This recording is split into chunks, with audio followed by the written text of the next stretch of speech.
अस्सलाम वालेकुम dear students, my name is Hina Shaukat and I am your class 9th chemistry teacher. आज के इस लेक्चर में हम कंटिन्यू करेंगे हमारा topic 4.5.2 which was covalent compounds, और स्पेसिफिकली आज के इस लेक्चर में हम डिस्कस करने वाले हैं polar and non polar compounds. साथ ही साथ हम पढ़ने वाले हैं topic 4.5.3 as well which is coordinate covalent compounds. Students, as you know हम पढ़ रहे हैं हमारा चैप्टर नंबर 4 और चैप्टर नंबर 4 में topic 4.5। In our previous lecture we did detailed discussion about covalent compounds which was our topic 4.5.2, और हमने उसमें देखा कि what are covalent compounds, their definition, their examples और देयर प्रॉपर्टीज इन डिटेल। और साथ ही साथ हमने सीखा कि आखिर उन प्रॉपर्टीज़ के पीछे रीज़न क्या है। आज के इस लेक्चर में हम कंटिन्यू करने वाले हैं हमारा वही topic which is 4.5.2 about covalent compounds, लेकिन अब के इस लेक्चर में हम डिस्कस करेंगे different types of covalent compounds, जो कि हैं पोलर कोवेलेंट कंपाउंड्स और नॉन पोलर कोवेलेंट कंपाउंड्स। इनको पोलर या फिर नॉन पोलर कंपाउंड्स भी कहा जाता है। अगर नॉन पोलर कंपाउंड लिखा होगा या फिर पोलर कंपाउंड लिखा होगा तो इसका मतलब यही है कि वो पोलर कोवेलेंट कंपाउंड है या फिर नॉन पोलर कोवेलेंट कंपाउंड है।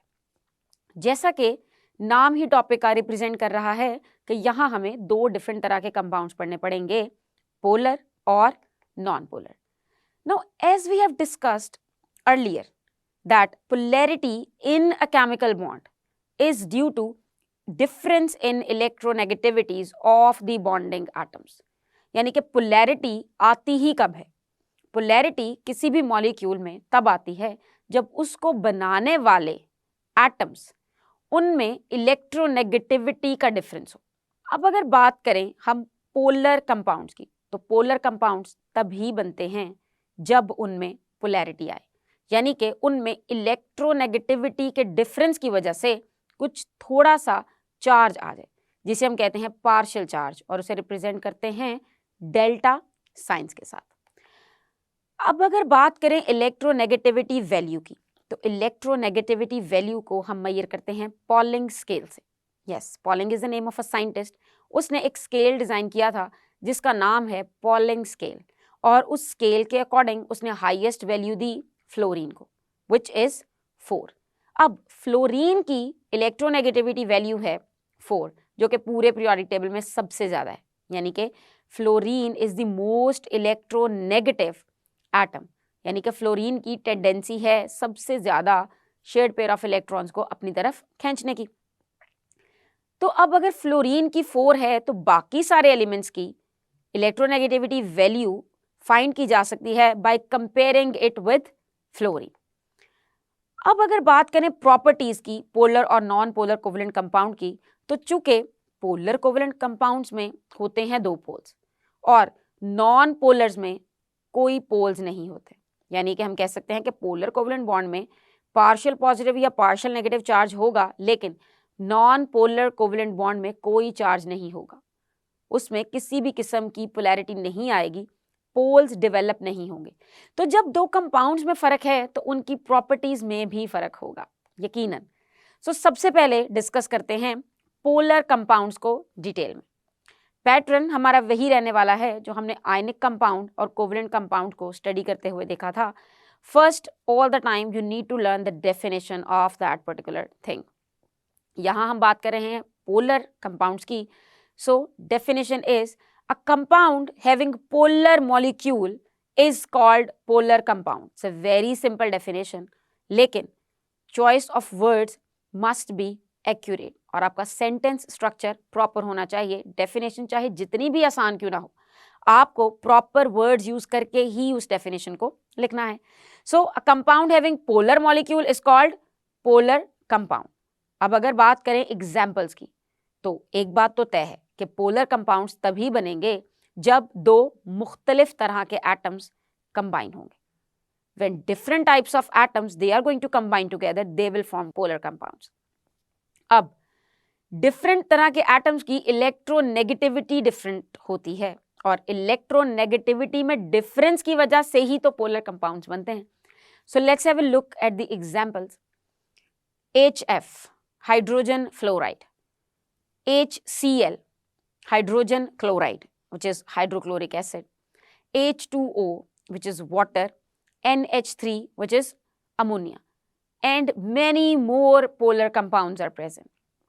आप देख सकते हैं कि इन सारे के सारे कंपाउंड्स में दो मुख्तलिफ तरह के एटम्स इन्वॉल्व हैं और उनकी इलेक्ट्रोनेगेटिविटी में डिफरेंस भी है. जैसा कि आप जानते हैं कि हाइड्रोजन की इलेक्ट्रोनेगेटिविटी वैल्यू है 2.2 और अगर बात करें फ्लोरीन की तो वो है 4. इसी तरह हाइड्रोजन की इलेक्ट्रोनेगेटिविटी वैल्यू तो है 2.2 लेकिन क्लोरीन की इलेक्ट्रोनेगेटिविटी वैल्यू है 3.2. So you can see that there is some difference between the electronegativities in all these polar compounds. अब चूंकि हम जानते हैं कि पोलर कंपाउंड्स किस तरह से होते हैं और किस तरह से बनते हैं, तो अब नजर डालते हैं इनकी प्रॉपर्टीज की तरफ. Polar compounds usually dissolve in water. I have used the word usually. मतलब आम तौर पे पोलर कंपाउंड्स वाटर में डिसॉल्व हो सकते हैं लेकिन कुछ एक्सेप्शंस भी हो सकते हैं. अगर बात करें एक्वस सॉल्यूशन की तो aqueous solution of polar compound वो इलेक्ट्रिसिटी भी कंडक्ट करता है due to the formation of ions as a result of its reaction with water. Electricity conduct करने के लिए कोई सी भी एक चीज होना जरूरी है, या तो इलेक्ट्रॉन्स ही अवेलेबल हों फ्रीली मूविंग या फिर आपके पास आयंस अवेलेबल हों. आयंस या फिर इलेक्ट्रॉन्स अगर वो फ्रीली अवेलेबल हैं तो फिर ही वो चीज इलेक्ट्रिसिटी कंडक्ट कर सकती है. अब अगर बात करें पोलर कंपाउंड्स की तो हम जानते हैं कि पोलर कंपाउंड्स में पोलैरिटी आ जाती है. पोलैरिटी आने का मतलब उस पे चार्ज आ जाता है, partial positive charge, partial negative charge, और उस चार्ज की वजह से, पोलैरिटी की वजह से वो वाटर के साथ रिएक्ट करके आयंस बना देते हैं. और जब पोलर कंपाउंड्स आयंस बनाएंगे so they can conduct electricity as well. So ये थी दो प्रॉपर्टीज जो कि थी पोलर कंपाउंड्स के लिए कि एक कि ये वाटर में यूजुअली सॉल्युबल हो जाते हैं. क्यों? क्योंकि वाटर भी एक पोलर सॉल्वेंट है. जी हाँ, वाटर भी तो बना है हाइड्रोजन और ऑक्सीजन से, और हाइड्रोजन और ऑक्सीजन इनकी इलेक्ट्रोनेगेटिविटी में भी डिफरेंस है, और हाइड्रोजन पे आता है पार्शियल पॉजिटिव चार्ज और ऑक्सीजन पे आता है पार्शियल नेगेटिव चार्ज. सो इससे ये पता चलता है कि वाटर एक पोलर सॉल्वेंट है, यानी कि उसमें भी पोल्स होते हैं. सो लाइक डिसॉल्व्स लाइक, एक तरह की चीजें ही एक तरह की चीजों को डिसॉल्व करती हैं. तो इसी तरह वाटर भी डिसॉल्व कर लेगा ज्यादातर पोलर कंपाउंड्स को. अब अगर बात करें हम नॉन पोलर कंपाउंड्स की, so we will start on the same pattern जैसे हमने किए पोलर कंपाउंड्स. सबसे पहले नजर डालते हैं डेफिनेशन की तरफ. A compound having non polar molecule is called non polar compound. यानी कि अगर कोई ऐसा मॉलिक्यूल है जो कि नॉन पोलर है, यानी उसके पोल्स डेवलप नहीं होते, यानी कि उसके ऊपर किसी भी किस्म का कोई चार्ज नहीं आता, तो वो होगा non polar compound. Non polar molecules elements की तो बहुत सी एग्जांपल्स हैं. जैसे अगर क्लोरीन क्लोरीन के साथ मिलेगा तो वो होगा नॉन पोलर मॉलिक्यूल, क्योंकि जब एक क्लोरीन एटम दूसरे क्लोरीन एटम से मिलेगा तो इसका ये मतलब है कि उसमें इलेक्ट्रोनेगेटिविटी का कोई डिफरेंस नहीं है. इसी तरह ऑक्सीजन का मॉलिक्यूल, दो एक तरह के ऑक्सीजन एटम्स मिलेंगे तो उसमें भी इलेक्ट्रोनेगेटिविटी में कोई फर्क नहीं है. सो पोलर चीज बनने का सवाल ही पैदा नहीं होता. सो वो हमेशा बनाएंगे नॉन पोलर मॉलिक्यूल्स. लेकिन अगर हम बात करें कि मॉलिक्यूल हो कंपाउंड का, remember what is compound. Compounds are made up of different types of atoms. जी हाँ, सो जब आप नॉन पोलर कंपाउंड की एग्जाम्पल लिखेंगे तो उसमें आपको सेम एटम्स यानी कि होमो एटॉमिक मॉलिक्यूल्स मेंशन नहीं करने. सो नजर डालते हैं एग्जाम्पल्स की तरफ.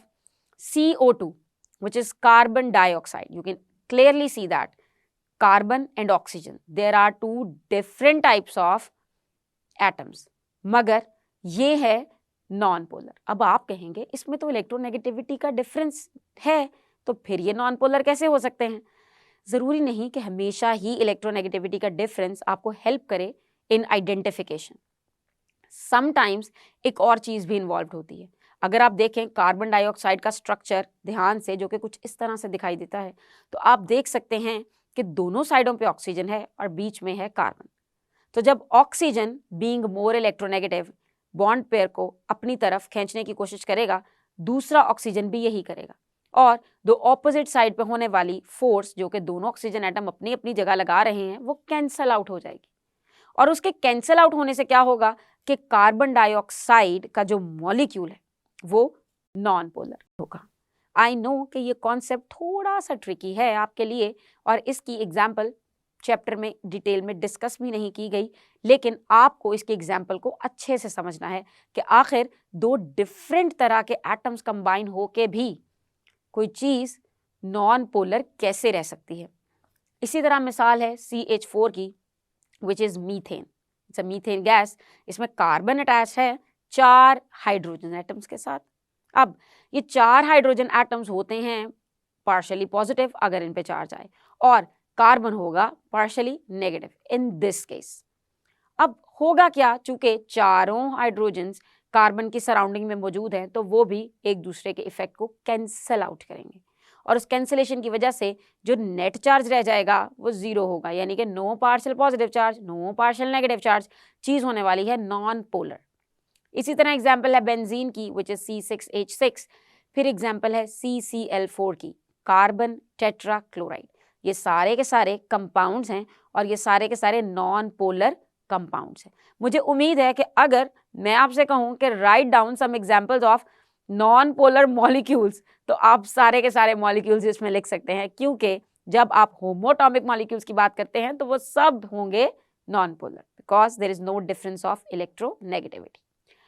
अब चूंकि हम जानते हैं कि नॉन पोलर कंपाउंड्स कैसे होते हैं और ये कैसे बनते हैं, अब नजर डालते हैं इनकी प्रॉपर्टीज पे। Non polar compounds they do not conduct electricity. अब नॉन पोलर कंपाउंड में तो किसी किस्म का कोई चार्ज प्रेजेंट नहीं है, कोई आयन प्रेजेंट नहीं है, कोई पार्शियल चार्ज भी प्रेजेंट नहीं है। सो जब कोई आयन या कोई इलेक्ट्रॉन प्रेजेंट नहीं है, तो फिर वो इलेक्ट्रिसिटी कंडक्ट भी नहीं कर सकते। जी हाँ। और अगर बात करें सॉलिबिलिटी की, तो जो नॉन पोलर कंपाउंड्स हैं वो पोलर सॉल्वेंट्स के अंदर सॉलेबल भी नहीं होंगे। सो जो नॉन पोलर कंपाउंड्स हैं वो सॉलेबल होते हैं ऑर्गेनिक सॉल्वेंट्स के अंदर, जो कि नॉन पोलर होंगे। For example ether, alcohol, acetone और इस तरह की चीज़ें। So non polar compounds usually water में सॉलेबल नहीं होंगे। ये तो थे हमारे पोलर और नॉन पोलर कंपाउंड्स, जिसमें हमने देखा उनकी डेफिनेशन की तरफ, उनकी एग्जाम्पल्स को डिस्कस किया, उनकी फॉर्मेशन को डिस्कस किया और उनकी प्रॉपर्टीज को डिस्कस किया। अब हम चलते हैं टॉपिक 4.5.3 की तरफ, जो कि है कोऑर्डिनेट कोवेलेंट कंपाउंड्स। अभी तक हम पढ़ चुके हैं properties of ionic compounds, properties of covalent compounds and properties of polar and non polar covalent compound. तो अब हमने पढ़ी थी तीसरी टाइप केमिकल बॉन्ड की, which was coordinate covalent bond. तो अब जिन कंपाउंड्स के अंदर कोऑर्डिनेट कोवेलेंट बॉन्ड होता है उनको हम कहने वाले हैं कोऑर्डिनेट कोवेलेंट कंपाउंड्स। सो सबसे पहले आपको इसकी डेफिनेशन ही करनी है, और डेफिनेशन क्या होगी? Compounds having coordinate covalent bonds in them are called as coordinate covalent compounds. अब अगर बात करें इनकी फॉर्मेशन की, तो we know that coordinate covalent compounds they are formed when the shared pair of electron is donated by only one atom, और वो atom भी होना चाहिए किसी मॉलिक्यूल का पार्ट, और जो इलेक्ट्रॉन का पेयर डोनेट किया जाएगा वो होगा lone pair present in the valence shell. यानी कि हमने एग्जांपल डिस्कस की थी अमोनिया की, कि अमोनिया प्रोटॉन के साथ यानी कि हाइड्रोजन आयन के साथ रिएक्ट करता है, बिकॉज अमोनिया के अंदर जो नाइट्रोजन है ना उसके पास एक लोन पेयर होता है। So that lone pair is going to be donated to the hydrogen ion, और हाइड्रोजन और अमोनिया इन दोनों की नीड सेटिस्फाई होंगी, और अमोनिया और हाइड्रोजन बनाएंगे अमोनियम रेडिकल। सो ये तो थी एक general discussion about the formation of coordinate covalent compounds. अब देखते हैं इसकी प्रॉपर्टीज की तरफ। अगर देखा जाए तो कोवेलेंट कंपाउंड्स और कोऑर्डिनेट कोवेलेंट कंपाउंड्स इनमें कोई खास फर्क नहीं है। खास फर्क इन दैट सेंस कि दोनों में ही इलेक्ट्रॉन्स शेयर हो रहे हैं, इलेक्ट्रोस्टैटिक फोर्स तो इन्वॉल्व नहीं है, और जो मेटालिक बॉन्ड की प्रॉपर्टीज थी वो भी फॉलो नहीं हो रही.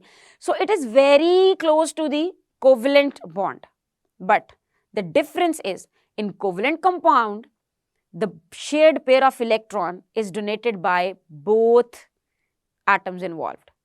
यानी कि दोनों ही शेयर करते हैं और इसको हम कहते हैं म्यूचुअल शेयरिंग. लेकिन कोऑर्डिनेट कोवलेंट कंपाउंड्स में म्यूचुअल शेयरिंग नहीं होती. Sharing is done by one atom.